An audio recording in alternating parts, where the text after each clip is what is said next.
Fernando Enrique Cardoso, welcome to Hard Talk. Thank you very much. I'm very pleased to be here.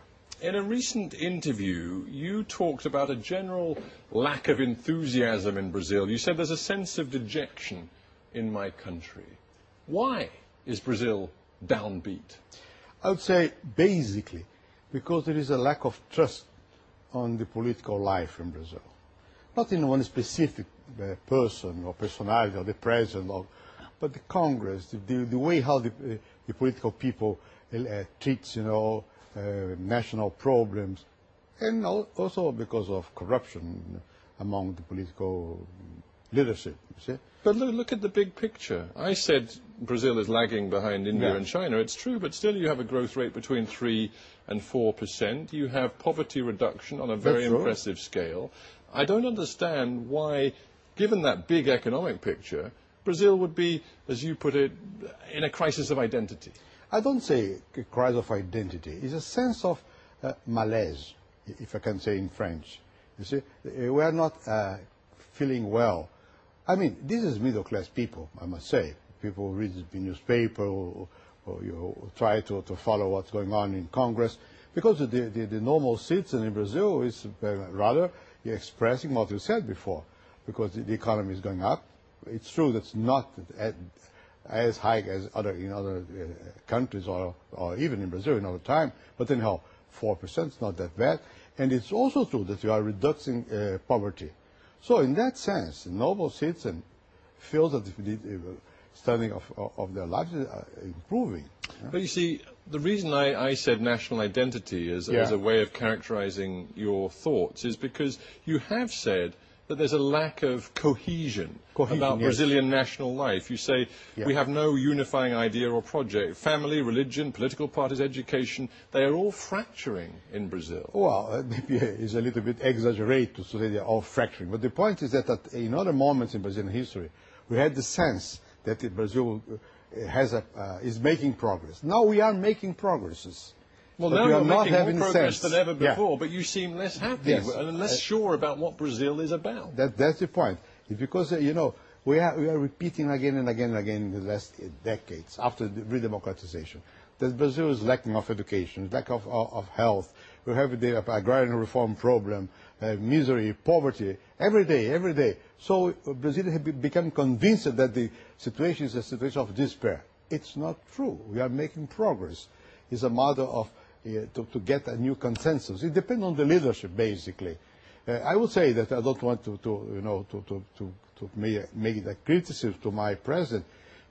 On the contrary, I think that Lula has a symbolic importance in Brazil because he's coming from the working class and now being president.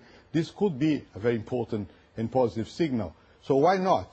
I would say, I repeat, because of the lack of trust on the in Brazil, they use the label, it's not correct, but anyhow, political class. Those who have the control of the political system are not trusted by the population. What I get from you, and we'll talk about Lula later, but what I get from you is a real sense of frustration that you had 2 terms in the presidential office, and you were not able to change the political culture. You're right. In the case of political culture, you are right.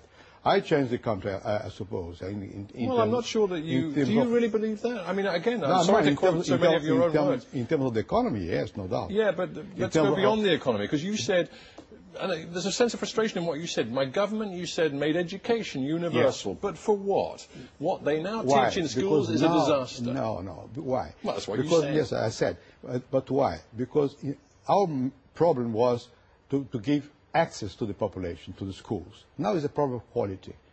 But this is different, you see. So we have to improve the quality of education, which is maybe more difficult than just to give access.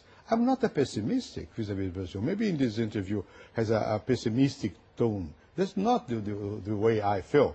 You were seen as a man who was a technocrat, perhaps even seen as a neoliberal by some in economic terms. You certainly hastened the pace of privatization.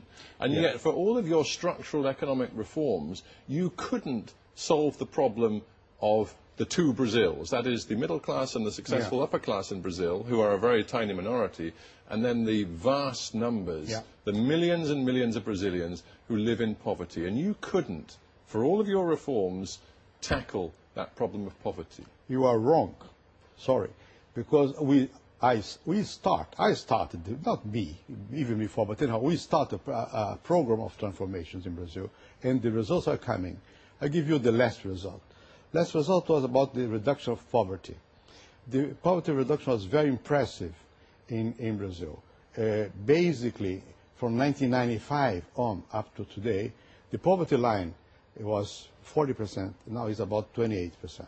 But Mr. Cardoso, if I may interrupt, yeah? Many Brazilians will say, actually, poverty reduction became much more successful and speeded up after you left office and after Lula came into power, because Lula spent much more money on social programs, including the very well-known Bolsa Familiar, which has lifted millions of people from abject poverty. No, the first step was when we stabilized the economy. The poverty line comes down from 40% to 30%. This was the real plan. And then it comes down. That was the currency, the stabilization of the currency, and really taking on inflation. Yes. Which, of course, many people give the credit to Lula for. Well, but this is people not true. You know, the stabilization was in '95. Before me, I was finance minister, so the inflation came down and remained at that level. Because Lula put together, I'm not against, I'm in favor. He put together different programs I had. And since he is now being beneficiary of a better situation in economic terms, he is giving more money to these people. So this is increasing. I agree with you. But I started. So the change of the Brazilian, situation started with the stabilization program during the government of President Itamar Franco. All right. Well, whoever takes the credit. And all social programs started in my government and have been. They are better off now because it's normal.